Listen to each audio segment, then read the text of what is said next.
Sample paper term 1 history class 12th session हमारा है 2021 and 22 और इसमें प्रैक्टिस सैंपल क्वेश्चन पेपर आपके लिए यहाँ पर डिजाइन किया हुआ है।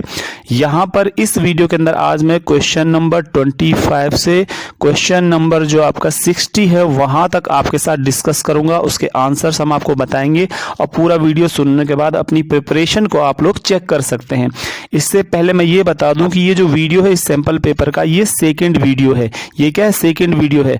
और इससे पहले जो हमने एक वीडियो बना रखा है या जो मैंने वीडियो पहले बनाया था उस वीडियो में पार्ट 1 के वीडियो में हमने क्वेश्चन नंबर 1 से क्वेश्चन नंबर 24 तक आंसर्स या क्वेश्चन डिस्कस किए हुए हैं। तो आइए इस सेकंड पार्ट को हम डिस्कस करना शुरू करते हैं इस पेपर के, और उम्मीद है इसका आप लाभ उठाएंगे, आपको बेनिफिट मिलेगा। आइए शुरू करते हैं ये वीडियो, और कितना आपको बेनिफिट मिल पाता है वो भी हम, जैसे कि आपको पहले ही बताया जा चुका था कि यहाँ पर हम वीडियो को स्टार्ट करने वाले हैं। यहाँ पर आपको सेक्शन बी दिखाई दे रहा होगा। सेक्शन बी में आपको क्वेश्चन नंबर 25 से स्टार्ट करना है। ठीक है, क्वेश्चन नंबर 25 में आपको यहाँ पर क्वेश्चन दिखाई दे रहा है, read the following information given in the box carefully, यानी बॉक्स में जो इन्फॉर्मेशन दी गई है उसको केयरफुली पढ़ना है और फिर हमें आंसर देना है। तो देखते हैं यहाँ पर क्या इन्फॉर्मेशन है। Sangam literature referred them as large agricultural labourers. Sangam literature referred them as large agricultural labourers. And second जो ओपिनियन यहाँ पर दी गई है, they lived in Tamilakam area और तमिलकम रीजन। ठीक है, so identify the name the category of people in rural society from the following options. Option A Adimai, option B Gahapati, option C Vellalar and option D Uzhavar. ठीक है, तो आपका मैं हिंदी में भी इसको बता देता हूं कि क्या इसका मीनिंग है एग्जैक्टली। बॉक्स में दी गई निम्नलिखित जानकारी को ध्यान से पढ़ें। पहली जानकारी, दूसरी जानकारी। पहली जानकारी है संगम साहित्य ने उन्हें बड़े खेतीहर मजदूर के रूप में संदर्भित किया है या बताया है। दूसरी जानकारी है वे तमिलकम क्षेत्र में रहते थे। तो आपको बताना है सोर्स में कि वो कौन थे। निम्नलिखित विकल्पों में से ग्रामीण समाज में जो कि तमिलकम क्षेत्र में रहते थे लोग, उन लोगों की जो है जो कि इनको खेतीहर श्रमिक बताया गया है, लोगों की श्रेणी का नाम हमें पहचानना है। कौन थे वो लोग? क्या वो आदिमाई थे, क्या वो गहपति थे, क्या वो वेल्लालर थे, क्या वो उलवर थे? तो यहाँ पर जो सही आंसर आपके लिए यहाँ पर हो जाता है वो है आपका आदिमाई। देखिए, इनको खेतीहर मजदूर यानी एग्रीकल्चरल लेबरर्स के रूप में संगम लिटरेचर में भी बताया गया है। तो तमिलकम क्षेत्र जो ये वाला क्षेत्र है यहाँ पर इनको इस तरह से दिखाया गया है। तो आदिमाई राइट ऑप्शन है, और मैं इसका ऊपर भी स्क्रीन पर यहाँ पर कर देता हूँ। आदिमाई ए ऑप्शन 25 क्वेश्चन का सही है। ठीक है, अब चलते हैं हम क्वेश्चन नंबर 26 पे। क्वेश्चन नंबर 26 को देखेंगे, read the following information and identify the practitioners, यानी कि इस इंफॉर्मेशन को हमने पढ़ना है और उसके बाद हमें आइडेंटिफाई करना है कि वो प्रैक्टिशनर कौन है ऑफ अ सब डिसिप्लिन ऑफ आर्कियोलॉजी। यानी कि आर्कियोलॉजी एक हमारी एक प्रैक्टिस है और उसका सब डिसिप्लिन यानी उपशाखा जो उसकी है वो बताया जाएगा अभी। They are the specialist in ancient animal remain and they try to study and understand the Harappan subsistence studies, यानी वो एक प्रकार से विशेषज्ञ हैं प्राचीन जीवों जानवरों के अवशेषों के, और वो कोशिश करते हैं अध्ययन करने के और समझने के हड़प्पा सभ्यता के निर्वाह के तरीके, वो भी जो भी तरीके हैं उनके बारे में। ठीक है, भोजन वगैरह के। फिर देखते हैं नीचे और भी लिखा हुआ है, थ्रो एनिमल बोन्स। आप किसके थ्रू करते हैं लोग स्टडी? एनिमल बोन्स, जैसे हड्डियां मिलती है जानवरों की, फाउंड इन हड़प्पन साइट, जो हड़प्पा के सभ्यता की जगहों से मिलती हैं। And indicated that Harappan domesticated few animals, और ये भी संकेत मिलता है इन जानवरों की हड्डियों से कि वो कुछ जानवरों को शायद हड़प्पा सभ्यता के लोग पालते रहे होंगे। डोमेस्टिकेट क्या होगा? पालतू बनाया होगा। तो ये कौन है? अब क्वेश्चन क्या है सीधे मैं एग्जैक्टली यहाँ पर आपको बता देता हूँ, हिंदी इंग्लिश को मैच करके। निम्नलिखित जानकारी को पढ़ें और पुरातत्व के एक उप शाखा के आधार पर अभ्यासी या प्रैक्टिशनर की पहचान करें। वे प्राचीन पशु अवशेष के विशेषज्ञ हैं, जानवरों की हड्डियों के माध्यम से हड़प्पा की निर्वाह रणनीति का अध्ययन करते हैं, समझने की कोशिश करते हैं और पता करते हैं कि किन जानवरों को उन्होंने पालतू बनाया होगा। ऑप्शन है ए आर्कियोबॉटनिस्ट, ऑप्शन है बी आर्कियोजूलॉजिस्ट, ऑप्शन सी है जियो आर्कियोलॉजिस्ट, ऑप्शन डी है एंथ्रोपोलॉजिस्ट। तो यहाँ पर फिर इसको मैं आपको सही आंसर इसका क्लियर कर देता हूँ। आर्कियो बॉटनिस्ट तो है नहीं, उनका तो भाई बॉटनी से वेजिटेशन से रिलेशन होगा, तो ये भी नहीं है। ऑप्शन बी है आर्कियोजूलॉजिस्ट, बिल्कुल जूलॉजी का एनिमल से रिलेशन है, तो ये यहाँ पर सही आंसर है। तो मैं आपको बता दूं क्लियर सही आंसर कौन सा है, ऑप्शन बी आर्कियो लॉजिस्ट, आर्कियो जूलॉजिस्ट यहाँ पर सही आंसर है। एंथ्रोपोलॉजिस्ट तो मानव विज्ञानी होते हैं जिनको हिंदी में कहते हैं, और जियो एंथ्रोपोलॉजिस्ट हो गए एक तरह से अब भू पुरातत्व विज्ञानी, तो भू आ रहा है, जियो में भू आ रहा है, जैसे जियोग्राफी, जियोलॉजिस्ट, ये अलग आ गया। फिर भी हम हिंदी का ऑप्शन भी देख लेते हैं। यहाँ पर देखिए, वे प्राचीन पशु विशेष के विशेषज्ञ हड्डियों का अध्ययन करके हड़प्पा सभ्यता के बारे में बताते हैं कि किन जानवरों को पालतू बनाया होगा, वगैरह वगैरह, है ना। तो ऑप्शन फिर से सेम हिंदी वाला। कौन है? पुरावनस्पति शास्त्री है? नहीं, ये नहीं है। पुरातत्वविद है? नहीं, ये भी नहीं है। मानव विज्ञानी है? नहीं, ये भी नहीं है। तो क्लियरली पूरा जीव विज्ञानी आर्कियोजूलॉजिस्ट यहाँ पर सही आंसर है। फिर से देख लीजिए स्क्रीन पर, ये बी आंसर इसका सही है, क्वेश्चन नंबर 26 का। और यहाँ पर भी हमने वही किया था, ये जियो शब्द गलती से लग गया होगा, तो इसको आप ये समझ लीजिए कि इसमें नहीं था। ठीक है, अब आते हैं क्वेश्चन नंबर 27 पे। विच of the following pairs is incorrect, यानी अब जो फॉलोइंग में जो आपको आइटम्स दिए गए हैं उनमें से इनकरेक्ट पेयर कौन सा है जो सही से मैच नहीं किया गया है। पहला ऑप्शन देखते हैं, A Ashokavadana dash Kalinga victory of Ashoka, यानी अशोक वदान के सामने अशोक की कलिंग विजय दिखाई गई है। त्रिपिटका 3 बास्केट्स, यानी 3 टोकरियां। सूत्रपिटका बुद्धिस्ट टीचिंग्स रिकंस्ट्रक्टेड, यानी सूत्रपिटक में बुद्ध की शिक्षाओं को रिकंस्ट्रक्ट किया गया है उसके बेसिस पर। डी वेशांतर जातक जनरस प्रिंस, यानी वेशांतर जातक और एक तरह से जनरस मतलब उदार एक राजकुमार की कहानी। तो इसमें से सही आंसर कौन सा है मैं आपको बता देता हूं। देखिए पहला देखते हैं अशोकावदान कलिंग विक्ट्री ऑफ अशोका, चलिए मान लीजिए कि ये सही है। तो फिर त्रिपिटक देखते हैं, कल त्रिपिटक 3 बास्केट, त्रिपिटक का मतलब 3 बास्केट होता है, तो ये तो सही मैच कर रखा है। सूत्रपिटक बुद्धिस्ट टीचिंग्स रिकंस्ट्रक्टेड, सूत्रपिटक की कहानियों के आधार पर ही तो बुद्ध की शिक्षाओं का पुनर्निर्माण किया है, तो ये भी सही है। वेशांतर जातक की कहानी आपने देखी होगी, जब एक दानी राजकुमार जंगल की तरफ जाता है और अपने सब कुछ दान दे देता है और अपने बच्चे और पत्नी के साथ जंगल जा रहा है, जिसमें पत्थरों में गढ़ी कथाएं टॉपिक आपने देखा होगा, तो ये भी सही है। तो अब गलत क्या है? तो गलत ये है कि हमको ये नहीं पढ़ाया गया एनसीईआरटी में, ऑप्शन ए, ये देखिए ये वाला प्रश्न ए। तो क्या है? अशोकावदान कलिंग विक्ट्री ऑफ अशोका, ये जो ऑप्शन बिल्कुल गलत मैच किया गया है, इसलिए 27 का ए आपको टिक मार्क करना पड़ेगा। फिर से क्लियर कर दूं, निम्नलिखित में से कौन सा जोड़ा गलत है? अशोकावदान में अशोक की कलिंग विजय का वर्णन है क्या? त्रिपिटक 3 टोकरियां सही है क्या? तो त्रिपिटक 3 टोकरियां तो बिल्कुल सही है। और सूत्रपिटक में बुद्ध की शिक्षाओं का पुनर्निर्माण किया गया, ये भी सही है, आपने पढ़ा है। वेशांतर जातक में उदार राजकुमार, ये भी सही है, आपने पढ़ा है। तो गलत क्या है? गलत ये है कि यहाँ पर अशोकावदान में अशोक की कलिंग विजय का वर्णन नहीं दिया गया है, या फिर इसका बुक से कोई संबंध अभी हमारा नहीं नजर आ रहा है। ठीक है, अशोकावदान में तो हमें स्तूपों का निर्माण करिए वगैरह वगैरह, ऐसा कुछ वहाँ पर डिटेल्स हमको देखने को मिली हैं। तो ये आपका ऑप्शन ए आपको भरना है, जो गलत मैच किया गया है। नेक्स्ट क्वेश्चन नंबर 28 की तरफ आते हैं। क्वेश्चन नंबर 28 है, identify the character of Mahabharata with the help of following information, यानी आपका महाभारत के एक कैरेक्टर को आइडेंटिफाई करना है, पहचानना है। इस कैरेक्टर को देखिए, मदर ऑफ पांडवास, पांडवों की माँ, and asked to share Draupadi when Pandavas came with her, Draupadi after swayamvar, यानी स्वयंवर के बाद जो कंपटीशन हुआ था मैरिज का, उसके बाद जब पांडव द्रौपदी के साथ वापस लौट कर आते हैं, तो पांडवों की जो माँ थी उसने कहा था कि भाई इनको शेयर कर लीजिए आप लोग, इस तरह से कहा गया था गलती से, है ना। कौन थी वुमन? इनकी माँ, पांडवों की माँ कौन थी, या जिसने बांटने को बोला था, शेयर करने को बोला था गलती से?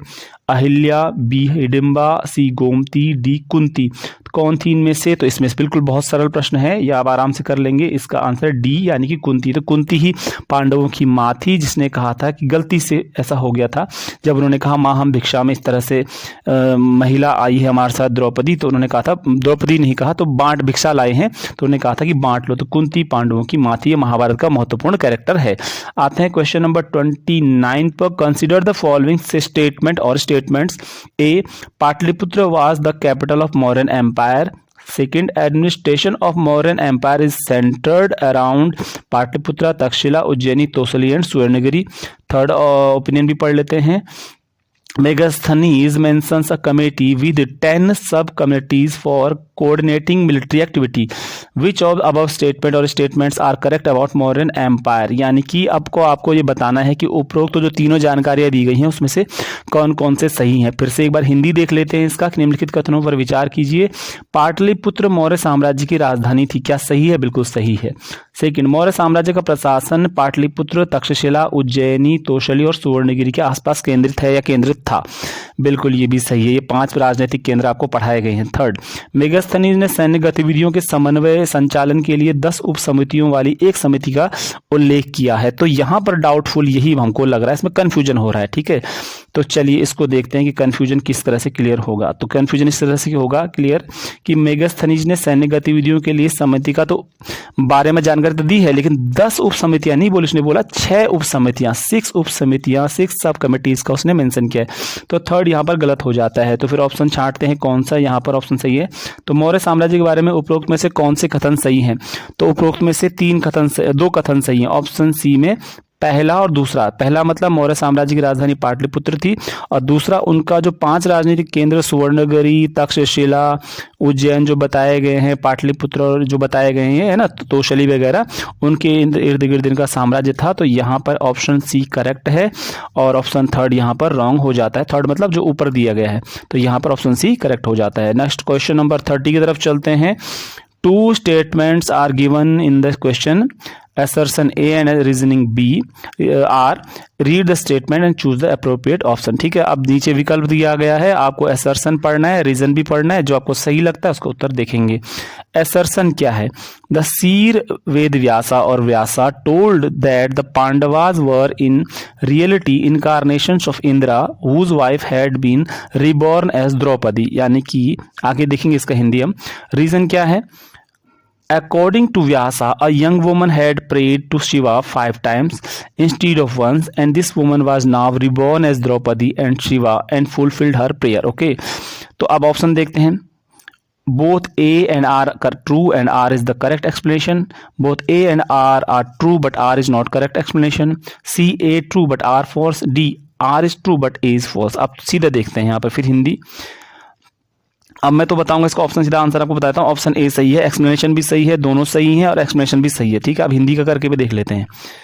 दावा क्या है? ऋषि व्यास ने बताया कि पांडव वास्तव में इंद्र के अवतार थे, जिनकी पत्नी का द्रौपदी के रूप में पुनर्जन्म हुआ था। बिल्कुल सही बात है, बताया भी था और हुआ भी था। रीजन क्या है? व्यास के अनुसार एक युवती ने शिव से 5 वर की प्रार्थना की थी, और एक बार की बजाय इस महिला ने जोश में, मतलब ज्यादा खुशी में, द्रौपदी ने शिव से बोला कि भैया हमें 5 वरदान दीजिए, 1 वर नहीं 5 वर दीजिए, और शिव ने प्रार्थना पूरी कर दी। तो क्या एक्सप्लेनेशन सही है? अगर है ना तो बिल्कुल सही है। तो यानी कि ए ऑप्शन सही है। जी हाँ, ए और आर दोनों सही हैं और ए आर की सही व्याख्या करता है। आप एनसीईआरटी की बुक भी इसमें पढ़ सकते हैं, सोर्स में दिया हुआ है। ठीक है, कोई कंफ्यूजन हो तो आप मुझे कमेंट में बताएंगे। क्वेश्चन नंबर 31 करते हैं। Which of the following option is the most probable explanation of for the incorporation of the Gajalakshmi motif in the Sanchi stupa? यानी निम्नलिखित में से कौन सा ऐसा ऑप्शन है, ऐसा विकल्प है जो कि गजलक्ष्मी की जो चित्रांकन अंकन किया गया है वहां पर, कहां पर, जो सांची के स्तूपा में, वो सबसे अच्छे तरीके से वो दिखाता है। अब आप इसमें देखेंगे mother of Buddha, popular goddess Lakshmi, B option देखिए। थर्ड ऑप्शन दिखाते हैं both above A and B, और डी में देखेंगे a woman sitting on elephant. तो फिर से इसको मैं आपको पहले तक करेक्ट आंसर बताता हूँ। Both A above A and B यहाँ पर करेक्ट हैं। अब आते हैं इसके नीचे के पोर्शंस पे। निम्नलिखित में से कौन सा विकल्प ऐसा है जो सांची स्तूप में गजलक्ष्मी मूर्ति को शामिल करने के लिए सबसे संभावित स्पष्टीकरण है? सांची के स्तूप पे आपने देखा हो गजलक्ष्मी की मूर्ति को दिखाया गया है, तो क्या वो बुद्ध की माँ थी, क्या वो लोकप्रिय देवी लक्ष्मी थी, क्या वो उपरोक्त ए और बी दोनों थी, या हाथी पर बैठी महिला थी? तो यहाँ पर सही आंसर है कि जी वहाँ पर उसको ये भी बोलते हैं कुछ कि शायद वो बुद्ध की माँ महामाया है, और वो लोकप्रिय देवी लक्ष्मी को तो वो जो है अपने आप में रिप्रेजेंट तो करती ही है। तो यहाँ ऑप्शन सी बिल्कुल सही है। यहाँ पर आप एनसीईआरटी की बुक को भी देख सकते हैं। ठीक है, अब देखते हैं क्वेश्चन नंबर 32। यहाँ पर देखते हैं क्वेश्चन नंबर 32। क्वेश्चन नंबर 32 है which region was called the Ganeshwar Jodhpura culture by archaeologist? First book से लिया गया है, और फर्स्ट बुक में आप ट्रेड रिलेशन के मामले में इसको देखेंगे। ठीक है, तो यहाँ पर एक गणेश्वर जोधपुरा कल्चर जो कहा गया आर्कियोलॉजिस्ट के द्वारा, किस क्षेत्र को? खेतड़ी को, साउथ इंडिया को, राखीगढ़ी को, या कालीबंगन को? तो यहाँ पर सही आंसर आपको बता दे रहा हूँ, खेतड़ी जहाँ से तांबा आता था इंडस वैली में, उसको कहा गया गणेश्वर जोधपुरा कल्चर। ठीक है, पुरातत्वविदों द्वारा किस क्षेत्र को गणेश्वर जोधपुरा संस्कृति कहा गया है? तो उन्होंने कहा है ए यानी खेतड़ी को गणेश्वर जोधपुरा कल्चर कहा है। आप ज्योग्राफी में भी खेतड़ी को देखेंगे। क्वेश्चन नंबर 30 देखते हैं, who among the following was the best known ruler of the Satavahana dynasty, यानी सातवाहन डायनेस्टी, सातवाहन वंश का सबसे प्रसिद्ध शासक कौन था जो हम जानते हैं जिसके बारे में ज्यादा? ए यज्ञश्री शातकर्णी, बी सीमुख शातकर्णी, सी गौतमी पुत्र शातकर्णी, डी वशिष्ठी पुत्र शातकर्णी। तो इसमें सही आंसर आपको बता दूं, यहाँ पर गौतमी पुत्र शातकर्णी जो है सबसे प्रसिद्ध शासक है, यहाँ पर हमारे लिए बेस्ट नोन रूलर है सातवाहन डायनेस्टी का। यहाँ पर देख सकते हैं आप कौन सा सातवाहन वंश का सबसे प्रसिद्ध शासक था, तो वो था गौतमी पुत्र शातकर्णी, याद रख लीजिएगा।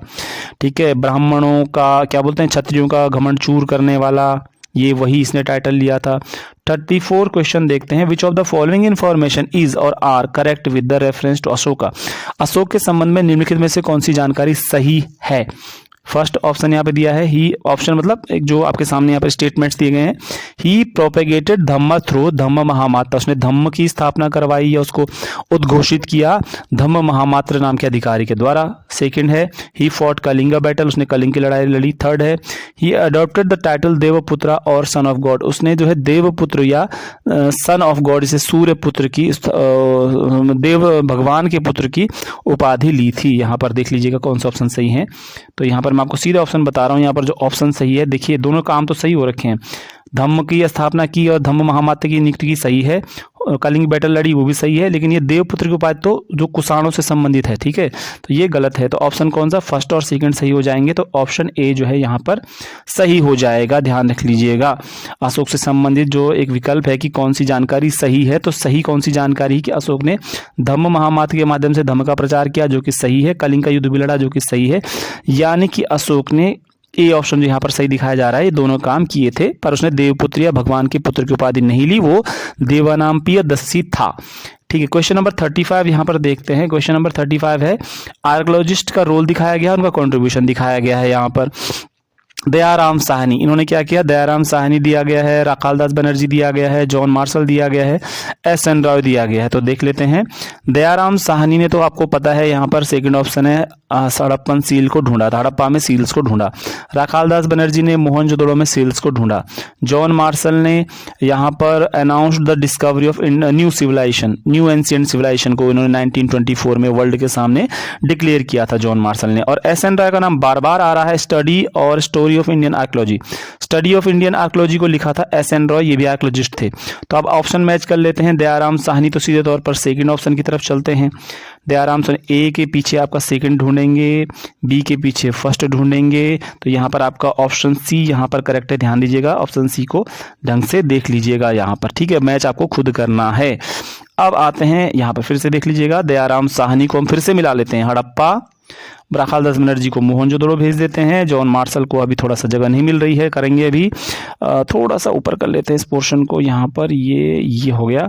तो SN. Roy study of Indian archaeology में पहुंच गए हैं और जॉन मार्शल एक नई सभ्यता की खोज पर पहुंच गए हैं। ये थोड़ा आपकी सहूलियत के लिए मैंने किया है। विकल्प फिर से कर रहा हूं, ऑप्शन सी करेक्ट है इस क्वेश्चन का, क्वेश्चन नंबर 35 का, ठीक है। आप क्वेश्चन नंबर 36 की तरफ चलते हैं। Consider the following statement or statements, first second third, तीन स्टेटमेंट है। According to tradition Shiva dictated then scribed the Mahabharata by lord Ganesha, यानी कि अभी देखते हैं आगे ट्रांसलेशन देखेंगे। According to tradition Vyasa dictated and then lord Ganesha scribed the Mahabharata. According to tradition Brahma dictated then lord Vishnu scribed the Mahabharata. Which of above statement or statements are correct about Mahabharata. सीधा answer बता रहा हूं कौन सा इसमें करेक्ट है, तो मैं तो यहाँ पर सीधे बता रहा हूं आपको कि व्यास ने बोला और लॉर्ड गणेशा ने लिखा महाभारत को, तो ऑप्शन जो स्टेटमेंट सेकंड है वो सही है। तो option A B C D में से बी ऑप्शन यानी ओनली सेकंड जो दिखा रहा है वो सही है। तो इसका मतलब क्या है कि भाई परंपरा के अनुसार शिव ने बोला और गणेश ने महाभारत को लिखा, ये गलत है। परंपरा के अनुसार व्यास ने आदेश दिया और भगवान गणेश ने महाभारत की रचना की, ये सही है, स्टेटमेंट सेकंड सही है। स्टेटमेंट थर्ड है, परंपरा के अनुसार ब्रह्मा ने आदेश दिया था, भगवान विष्णु ने महाभारत की रचना की, गलत है। तो ऑप्शन क्या है सही कि जी महाभारत को लिखने वाले कौन थे, महाभारत को लिखने का काम, लिपिक स्क्राइब का काम किया था गणेश ने, तो इसलिए सेकंड यानी बी ऑप्शन यहाँ पर सही है कि गणेश ने महाभारत लिखी, वेद व्यास ने डिक्टेट किया यानी बोला। इसके पीछे बहुत बड़ी कहानी है। अब क्वेश्चन नंबर 37 पे जाते हैं। Consider the following statement regarding संघ। संघ के बारे में एक स्टेटमेंट आपको दिए गए, 3 स्टेटमेंट दिए गए, उनको पढ़िए और सही गलत बताइए। स्टेटमेंट फर्स्ट है, Mahaprajapati Gautami persuaded the Buddha to allow woman into the Sangh. Mahaprajapati Gautami जो उनकी फोस्टर मदर यानी सौतेली माँ थी, उन्होंने बोला गौतम बुद्ध को कि भाई आप जो है महिलाओं को भी संघ में आने की अनुमति दीजिए। तो ये स्टेटमेंट सीधे ज़्यादा लंबा ना करते बताता हूँ गलत है, ठीक है। अब second statement, many woman who entered in the Sangha becames teachers of Dhamma and went to the become Theris. यानी महिलाएं जो बाद में, बहुत सारी महिलाएं जो भिक्षुणियाँ या शिक्षक शिक्षिकाएं बन गई संघ में आने के बाद धम्म की, तो उनको बाद में कई तो उनमें थेरी बन गई। तो ये बिल्कुल सही बात है। Third, once within the sangha all were regarded equal. एक बार जब कोई संघ में आ जाता था तो सब समान हो जाते थे। तो अब निम्नलिखित में देखिए कौन कौन से स्टेटमेंट करेक्ट हैं। तो यहाँ पर option second and third correct है कि भैया संघ में आएंगी तो थेरी भी बनेंगी, शिक्षिकाएं भी बनेंगी। और थर्ड ये है कि एक बार संघ में आ गए तो सब समान होते थे, ना कोई गरीब, ना कोई अमीर, ना कोई जाति, ठीक है। तो महिला पुरुष भी इस तरह से होता था। फिर से ट्रांसलेशन देख लेते हैं। यहाँ पर संघ के संबंध में कथनों पर विचार करें। महाप्रजापति गौतमी ने बुद्ध को महिलाओं के संघ में शामिल होने की अनुमति देने के लिए राजी किया, जो कि गलत है, आनंद ने बोला था। दूसरा ऑप्शन पे देखते हैं, संघ में प्रवेश करने वाली कई महिलाएं धम्म की शिक्षिका बन गई, सही बात है। आगे चलकर थेरी भी बन गई, ये सही है। थर्ड स्टेटमेंट देखते हैं, संघ में एक बार आ गए तो सभी को समान माना जाता था, ये स्टेटमेंट भी सही है। तो कथन कौन कौन से सही हैं? कथन दूसरा और तीसरा सही है, जो कि ऑप्शन बी के अंदर दर्शा रहा है। तो ऑप्शन बी सही है क्वेश्चन नंबर 37 का। अब आते हैं क्वेश्चन नंबर 38 पे। विच of the following is the correct pair. निम्नलिखित में से कौन सा जोड़ा सही से मिलाया गया है? लिस्ट ए, लिस्ट फर्स्ट और लिस्ट सेकंड। साइट देखिए, स्टेट देखिए। साइट में दिखाया गया है ए राखीगढ़ी और उसके सामने दिया गया हरियाणा, जो कि आपके सामने करेक्ट मैच किया गया है। फिर बी में दिया गया बनावली, सामने दिया गया गुजरात, जो कि गलत मैच किया गया है। सी में दिखा है चोलिस्तान, सामने दिया गया है गुजरात, गोवा दिया गया है, जो कि गलत मैच किया गया है। दिया गया है लोथल, उसके सामने केरला लिखा है, जो गलत मैच किया गया है। यानी कि करेक्टली जो इसमें मैच किया गया जोड़ा वो है ए, यानी कि राखीगढ़ी हरियाणा में है और बाकी गलत मैच किए गए हैं। बनावली भी हरियाणा में है, तो राखीगढ़ी हरियाणा ऑप्शन ए जो है यहाँ पर सही जवाब है। और किस क्वेश्चन का? क्वेश्चन नंबर 38 का। अब आते हैं क्वेश्चन नंबर 39 में। क्वेश्चन नंबर 39 को देखेंगे, identify the meaning of the Tamilakam with the help of the following information. यानी तमिलकम रीजन को आइडेंटिफाई करना है इस इंफॉर्मेशन को पढ़कर। The new kingdoms that emerged in the Deccan and further south, including the chiefdoms of the Cholas, Cheras and Pandyas in Tamilkam। यानी कि जो नए राज्य उभर कर सामने आए थे दक्कन पठार में वगैरह में और बहुत दूर दक्षिण के अंदर, जिसमें कि सरदारियां भी थी। सरदारियां कौन थी? चोलाज यानी चोल, चेराज यानी कि चेर, पांड्याज यानी कि पांड्य। तमिलकम क्षेत्र में, यहाँ जो क्षेत्र हम बता रहे हैं ये वाला क्षेत्र है ना, तो ये बताइए कौन सा क्षेत्र था। अब पहले और पढ़ना है इसमें। Tamilakam included parts of AP यानी Andhra Pradesh, Kerala and addition to Tamil Nadu. Tamil Nadu भी था, आंध्र प्रदेश भी, केरल भी था इस तमिलकम क्षेत्र में, ठीक है। तो इसका नाम बताना है। फर्स्ट इसमें जो स्टेटमेंट दिया गया, name of ancient Tamil country. B, name of ancient Telugu country. Third, name of ancient Kannada राज्य। Fourth, none of them. तो इसमें से छांटना क्या ऑप्शन सही, ज्यादा विवाद न करते हुए name of the ancient Tamil country, ये तमिलकम रीजन जाना जाता है। तो ऑप्शन ए जो दिखा रहा है, ऑप्शन ए में स्टेटमेंट फर्स्ट सिर्फ यही सत्य है। फिर से क्वेश्चन रिपीट करके रिवाइंड करके देख लीजिएगा, आगे बढ़ रहा हूं समय को बचाते हुए। फिर से ऑप्शन देखिए, जानकारी पढ़िए कि तमिलकम क्षेत्र का अर्थ क्या था, जहां चेर चोल पांड्यों के राज्य थे दक्षिण में, और जहां आंध्र प्रदेश केरल के कुछ हिस्से भी इसमें शामिल थे और तमिलनाडु के हिस्से भी। तो ये क्या है? ये है प्राचीन तमिलकम या तमिल देश का नाम। ऑप्शन स्टेटमेंट फर्स्ट यहाँ पर सही दिया गया है ऑप्शन ए के अंदर, देख लीजिएगा। फिर से आते हैं क्वेश्चन नंबर 40 में। The following questions consist of 2 statements, assertion and reason. Answer these questions selecting the appropriate option given below। यानी कि यहाँ पर आपको assertion दिया गया है, reason दिया गया है, आंसर पढ़ के देना है। पहला देखते हैं assertion।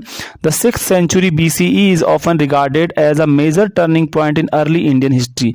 reason दिया गया है, it is an era associated with early state cities, the growing use of iron and the development of coinage system. इसका मतलब क्या है कि जो 6ठी शताब्दी ईसा पूर्व यानी 600 ईसा पूर्व का जो समय है वो बहुत महत्वपूर्ण परिवर्तनकारी काल माना जाता है इतिहास के अंदर। और यह प्रारंभिक अवस्थाओं, शहरों, लोहे के बढ़ते प्रयोग, धार्मिक विकास, सिक्कों के विकास आदि से जुड़ा हुआ है। तो आपको इसमें से छांटना है कि भाई क्या कथन सही है और कारण भी क्या सही है, और क्या दोनों सही है और स्पष्टीकरण भी सही है, या दोनों गलत हैं या कोई एक गलत है। इस तरह से इसका प्रश्न का आंसर बनेगा। तो इसका आंसर क्या है जी, सही बता दूं तो option A, both A and R true, दोनों सत्य हैं और आर भी करेक्ट है, यानी एक्सप्लेनेशन भी इसका सही। जी हाँ, बिल्कुल सही बात है कि क्वेश्चन नंबर जो आपको दिखाया गया था 40, उसमें 6ठी शताब्दी ईसा पूर्व जो है अक्सर प्रारंभिक भारतीय इतिहास में महत्वपूर्ण मोड़ माना जाता है। बिल्कुल सही है, एनसीईआरटी में देख लीजिएगा। रीजन भी सही है क्योंकि इस समय क्या हुआ था, शहरों, लोहे के सिक्कों का, लोहे का प्रयोग और सिक्कों का विकास, धार्मिक विचारों का विकास, राज्यों का विकास इस समय हुआ था। तो कारण और स्पष्टीकरण दोनों बिल्कुल सही है, यानी ऑप्शन ए बिल्कुल सत्य है और आर ए की सही व्याख्या करता है। ऑप्शन अब देखते हैं क्वेश्चन नंबर 41 देखें, कंसिडर द फॉलोइंग स्टेटमेंट्स, यानी निम्नलिखित कथनों पर विचार करें।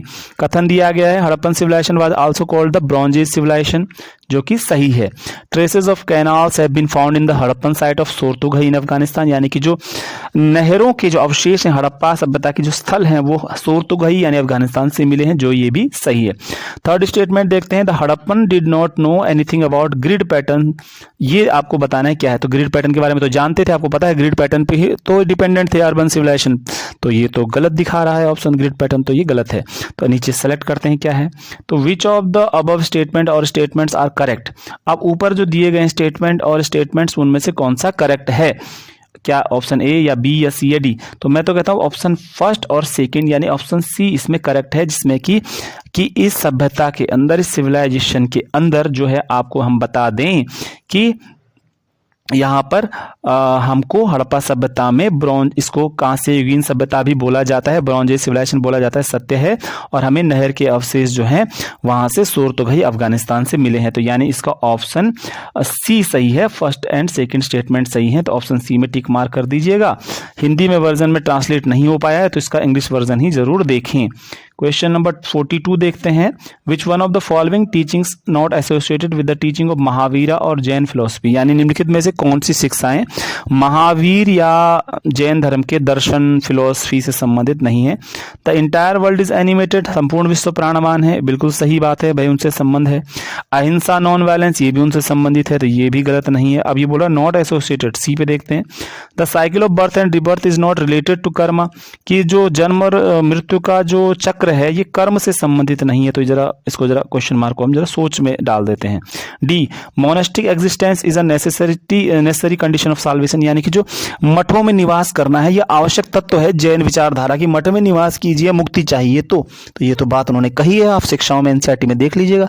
तो ये कंफ्यूजनिंग जो सी ऑप्शन चल रहा था यही इसमें गलत है, यानी ये अनिवार्य तत्व नहीं है उनकी शिक्षा का कि जन्म मरण का जो ये चक्र चल रहा है ये जो है उनके कर्म से संबंधित नहीं है। नहीं, ये तो जन्म मरण का चक्र तो है कर्म से संबंधित है, जैसे कर्म करोगे वैसे फल मिलेगा, यानी ऑप्शन सी यहाँ पर जो है इस पर हमें टिक मार्क करना है। यानी कि जैन धर्म के अनुसार महावीर की शिक्षाओं से संबंधित कौन सा नहीं है, जन्म और पुनर्जन्म का चक्र कर्म से संबंधित नहीं है, ये ऑप्शन यहाँ पर जो है स्टेटमेंट गलत लिखा गया है, तो ऑप्शन सी पे आप टिक मार्क करेंगे, ये ऑप्शन सी इसमें करेक्ट बता रहा है। ठीक है, क्वेश्चन नंबर 43 देखते हैं। क्वेश्चन नंबर 43 में देखने को मिलेगा, विच of the following statements is incorrect regarding the lively discussions and debates in the Buddhist text. निम्नलिखित में से कौन सा कथन दिखा रहा है कि जो लाइवली डिबेट, जीवंत चर्चाएं, जो परिवाद, जो चर्चा चलती थी, चर्चा और डिबेट्स, वाद विवाद होते थे बौद्धिक ग्रंथों में जो दर्शाया गया है, बताया गया है, तो जो गलत है वो छांटना है। क्या debates took place in the Kutagarashala? जी हाँ, डिबेट जो होती थी, चर्चाएं, वाद विवाद जो होती थी ना वो 600 ईसा पूर्व में कोटारागार शाला में, झोपड़ियों में, नुकीली झोपड़ियों होती थी, तो होती थी। B, many of the teachers questioned the authority of the Vedas, बहुत सारे जो गुरु थे उन्होंने वेदों की जो अथॉरिटी, वैधता, जो सुप्रीम ऋषि है उस पर उंगली उठाई थी, ये भी सही है, उठाई थी जी। सी, In these debates, the kings tried to convince one another as well as lay persons about the validity of their philosophy or the way they understood the world. अब इन जो डिबेट चर्चाओं में राजा दूसरे लोगों को, जो आम लोग थे या विद्वान जो भी थे, उनको भी प्रभावित करने की कोशिश करते थे अपनी दर्शन फिलोसफी से, और क्या वो दुनिया के बारे में सोचते हैं इस बारे में। तो जरा कन्फ्यूजन है, मैं इसको कन्फ्यूजन में डाल देता हूँ अभी। ऑप्शन डी देखिए, if a philosopher succeeded in convincing one of his rivals, आप कोई दार्शनिक अगर अपने विरोधी को समझा लेता था या उसको हरा लेता था, कन्विंस कर लेता था कि भाई मेरी बात सही है, मैं सही बोल रहा हूँ, तो the followers of the letter, यानी दूसरे वाले के जो अनुयायी होते थे, आल्सो बिकेम हिज डिसाइपल, और तो वो क्या होते थे, वो पहले वाले गुरु जो उनको हरा देता फिलोसफर, उसके शिष्य वो बन जाते थे। तो ये तो सही है, डी सही है, ए सही है, बी सही है, सी बड़ा कंफ्यूजन था और सी ही गलत है, मैं बता रहा हूँ। तो यहाँ फिर हिंदी के हिसाब से देखते हैं, पहले देखो सी, तो यहाँ पर ऑप्शन टिक मार्क करोगे। देखिए यहाँ पर राजा नहीं हराता था दर्शन में, डिबेट में, यहाँ पर विद्वान हराता था, तो राजा शब्द के कारण पूरा स्टेटमेंट गड़बड़ हो रहा था। ये यहाँ पर आपका ऑप्शन गलत तरीके से लिखा गया और इसी पे आपको टिक मार्क करना है। तो फिर से देखते हैं, बौद्ध ग्रंथों में जीवंत चर्चा वाद विवाद के संबंध में कौन सा कथन गलत है? क्या ए, कोटारागार शाला में वाद विवाद हुआ? ऑप्शन बी, कई शिक्षकों ने वेदों के अधिकार पर सवाल उठाया, बिल्कुल उठाया। ऑप्शन सी, राजाओं ने एक दूसरे के साथ आम लोगों को भी उनके दर्शन की वैधता या दुनिया को समझने के तरीके के बारे में समझाने की कोशिश की, सी। तो ये स्टेटमेंट तो गलत है। राजा क्यों करेगा बहस का काम तो विद्वानों, घुमक्कड़ मनीषियों, नोमैडिक स्कॉलर्स का था। ऑप्शन डी, कोई दार्शनिक अपने किसी प्रतिद्वंदी को हराता था समझाता था, सफल हो जाता था, तो उसके अनुयायी भी उसके शिष्य बन जाते थे हारने वाले के, है ना। तो ये तो सही बता रखा है, तो ऑप्शन सी यहाँ पर आपको करेक्ट करना, यही स्टेटमेंट इसमें गलत दिया गया है। राजा वाला जो पोर्शन है, राजा क्यों बहस करेगा, वहां पर विद्वान मनीषी स्कॉलर्स जो होते थे वो करते थे। आते हैं क्वेश्चन नंबर 44 पे असर्शन दिया गया है, consider the following statements regarding the critical edition of Mahabharata. Mahabharata का एक समालोचनात्मक संस्करण जो तैयार 1919 के बाद करवाया गया था, उसके बारे में आपको बताना है कि क्या सही है क्या गलत है। ए देखते हैं, a team comprising the dozens of scholars initiated the task of preparing a critical edition of the Mahabharata. Second देखते हैं, initially it meant collecting Sanskrit manuscript of the text written in a variety of scripts from different parts of the country. Option statement third, the team worked out a method of comprising verses from the each manuscript. तो इसका मतलब क्या है, कि मतलब इसका ये है कि महाभारत के आलोचना या समालोचनात्मक संस्करण के बारे में कथन में क्या करना है कि दर्जनों विद्वानों ने क्या किया, जो कि इसमें एक महत्वपूर्ण व्यक्ति भी थे, महाभारत का एक महत्वपूर्ण संस्करण तैयार किया और उसमें क्या किया कि ये बिल्कुल सही है कि बहुत सारे विद्वान जुटे थे। दूसरा, प्रारंभ में इसका अर्थ ये था कि देश के विभिन्न हिस्सों में विभिन्न लिपियों में लिखी गई पाठ की, जो संस्कृत की विभिन्न लिपियों में पांडुलिपियां थी, या विभिन्न भाषाओं में महाभारत को लिपियों में लिखा गया था महाभारत को, उन संस्कृत की पांडुलिपियों को इकट्ठा करा गया। तो ये भी सही बात है। टीम ने प्रत्येक पांडुलिपि से छंदों की तुलना करने की विधि पर काम किया, तो ये इस पे भी सही है, इस पे भी काम किया। तो कौन से कथन सही हैं? तो यहाँ पर जो है सारे कथन सही हैं, उपरोक्त तो सभी, यानी डी ऑप्शन सही है। जी हाँ, यहाँ पर फिर से बता दूं, डी ऑप्शन सही है, ऑल ऑफ द अबव सही है कि भाई टीम तो लगी थी, बहुत सारे विद्वानों ने क्या किया, काम शुरू किया, दर्जनों लोगों ने महाभारत के समालोचनात्मक संस्करण को तैयार करने पे काम किया और उसमें उन्होंने संस्कृत की विभिन्न लिपियों में लिखी गई पांडुलिपियों को देश भर से इकट्ठा किया। कोई कदम्ब लिपि में रही होगी, कोई शंख लिपि में रही होगी, कोई गुप्त लिपि में रही होगी, कोई शारदा लिपि में रही होगी। और थर्ड भी देखते हैं, the team worked out a method of comprising verses from each manuscript. अब उन्होंने क्या किया, हर जो मैन्युस्क्रिप्ट से उसमें तुलना करने के लिए कई उन्होंने फॉर्मूले निकाले थे। तो ये विद्वानों का मामला है, पर ये तीनों ऑप्शन यहाँ पर सही हैं। तो ऑप्शन 44 क्वेश्चन का डी बिल्कुल सही आंसर है। अब आते हैं क्वेश्चन नंबर 45 पे, given below are two statements, one labelled as assertion A and other labelled as reason R. Assertion A क्या है, women were expected to give up their fathers gotra and take up their husband's gotra after marriage, यानी महिलाओं से ये उम्मीद की जाती थी कि वो अपना जो पिता का गोत्र है विवाह के बाद उसे छोड़ देगी और पति का गोत्र स्वीकार कर लेगी अपनी शादी के बाद। तो बिल्कुल ये बात सही है, आपने गोत्र के नियम में ये पढ़ा होगा। रीजन क्या है, woman who married Satavahana rulers retained their father's gotras instead of adopting names derived from their husband's gotra name।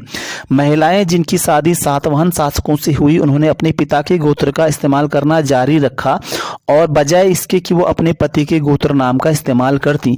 तो क्या लग रहा है, रीजन सही है गलत है?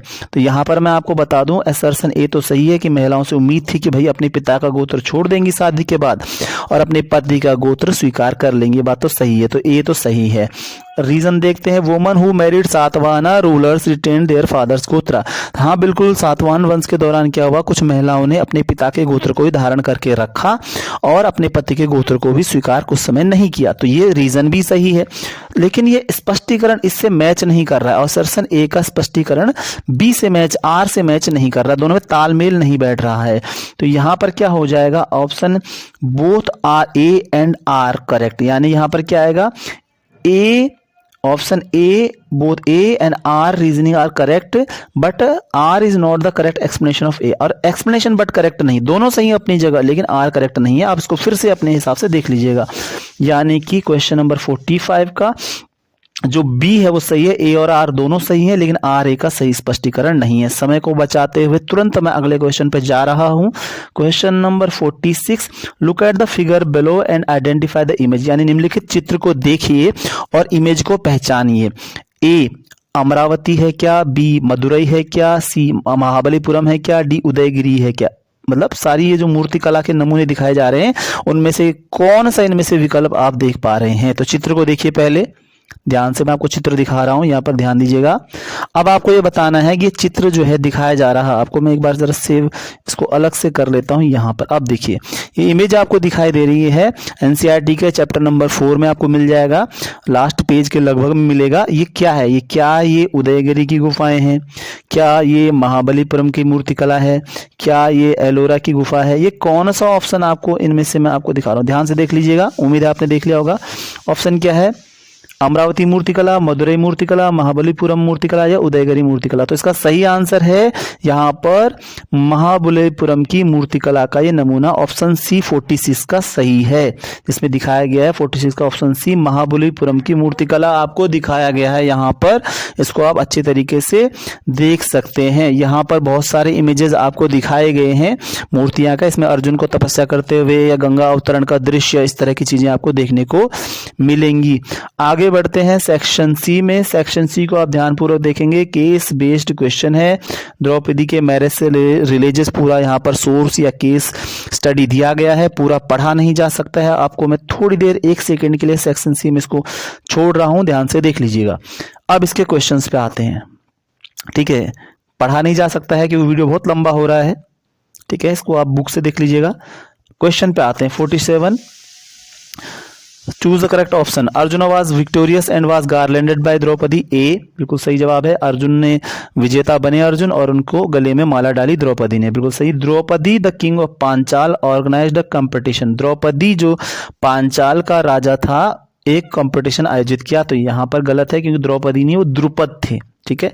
Option C the winner would be chosen to marry his daughter Draupadi, यानी जो राजा जो भी जीतेगा कंपटीशन को वो उसकी बेटी से शादी करेगा, तो ऑप्शन सी सही है। A and C correct. तो यहाँ पर मैं बता दूं आपको कौन सा ऑप्शन सही है, ऑप्शन इसमें डी करेक्ट है, ए भी करेक्ट है और यहाँ पर सी भी करेक्ट है, तो यानी ऑप्शन डी को करेक्ट मानेंगे। Question number 48, choose the correct option. The Pandavas returned with Draupadi to home and Mother Kunti without knowing the fact advised to share whether they had got। जो भी उनको मिला इसको बांट लीजिए, ऐसा कुंती ने कहा था, तो ऑप्शन ए सही है। Option B, she realized her mistake when she saw Draupadi but her command could not be violated। उसने महसूस कर लिया कि गलती तो हो गई है, जब उसने द्रौपदी को देखा पर उसके जो आदेश था उसकी अवहेलना नहीं हो सकती थी, तो ये भी सही है। Both A and B are correct. तो इसमें मैं आपको बता दूं कि ऑप्शन ए और बी दोनों करेक्ट है, तो यानी कि ऑप्शन सी को आपको टिक मार्क कर देना है। क्वेश्चन नंबर 49 देख लेते हैं, choose the correct option.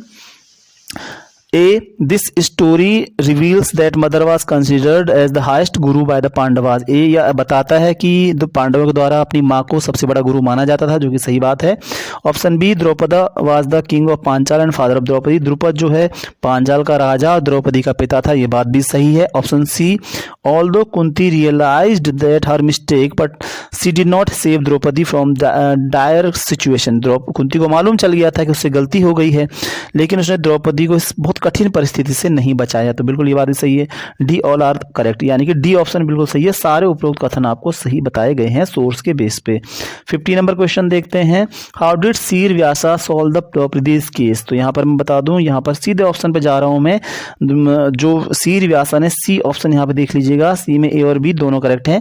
Ved Vyas ने बोला था कि जो पांडव हैं वो इंद्र के अवतार हैं, इसलिए द्रौपदी इनको मिली है पत्नी के रूप में, और द्रौपदी का भी पुनर्जन्म हुआ है और पांडवों का भी, बी ऑप्शन है।